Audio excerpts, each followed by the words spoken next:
சுடலை modern பிறந்த கதை தெரியுமா உங்களுக்கு? தேவி பார்வதிக்கு பொழுது போகவே இல்லை. சிவபெருமானையே சோதிக்கணும் அப்படின்ற எண்ணம் வந்துருச்சு.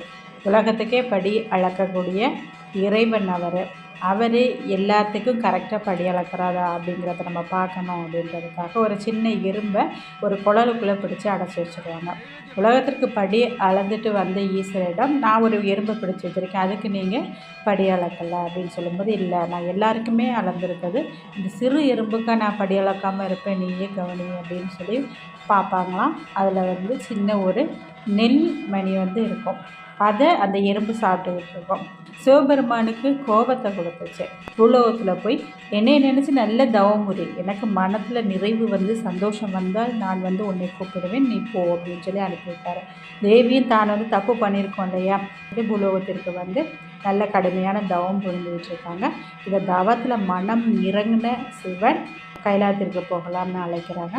ஆனால் எனக்கு ஒரு மகன் வேண்டும் அப்படின்னு சொல்லிட்டு ஒரு வரம் கேட்காங்க. நீ யாகம் வளர்த்து யாகத்தின் முன்பு மடியேந்தி கேள், எனக்கு மகன் வரணும், மகன் வேண்டும் அப்படின்னு சொல்லி மடியேந்தி கேள், மகன் கிடைப்பான் அப்படின்னு சொல்லிட்டு போயிடுறாரு. தூரத்தில் ஒரு இடுகாடு இருந்திருக்கு. இடுகாட்டில் ஒரு பிணம் எரிஞ்சிக்கிட்டே இருந்துச்சு. சரி, நெருப்புங்கிறது யாகத்தில் வளர்த்துறதும் அங்கே உள்ள நெருப்பும் எதுவுமே நெருப்பு தானே, அதனால் நம்ம அங்கேயே போய் நின்று நம்ம வேண்டுவோம் இறைவனை அப்படின்னு சொல்லிட்டு மடியேந்தி கேட்குறாங்களாம், எனக்கு ஒரு குழந்தை வரம் வேண்டும் கொடு அப்படின்னு சொல்லிட்டு.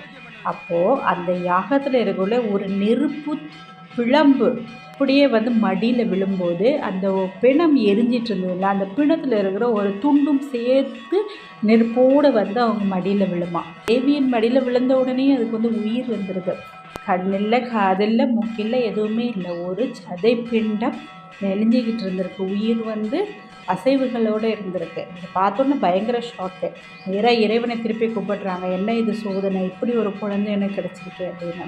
இறைவன் சொன்னாராம், பரவாயில்ல, ஏதோ நம்ம குழந்தை தான், இதற்கு உருவம் கொடுக்க வேண்டியதும் வடிவம் கொடுக்க வேண்டியதும் அழகு கொடுக்க வேண்டியதும் என்னுடைய பொறுப்பு அப்படின்னு சொல்லி அப்போதான் ஒரு அழகான முருகனையும் கணபதியையும் விட அழகான ஒரு குழந்தையை அந்த குழந்தையை மாற்றுறாரு. தீ சுடரிலிருந்து ஒளிப்பிளம்பாக சுடரிலிருந்து உருவானவர் அப்படின்றதுனால தான் சுடலை மாடன் எனவும், ஒரு உருவமே இல்லாத குழந்தையாக பிறந்ததுனால தான் முண்டகன் அப்படின்ற பேர்லையும் இவர் அழைக்கப்படுகின்றார்.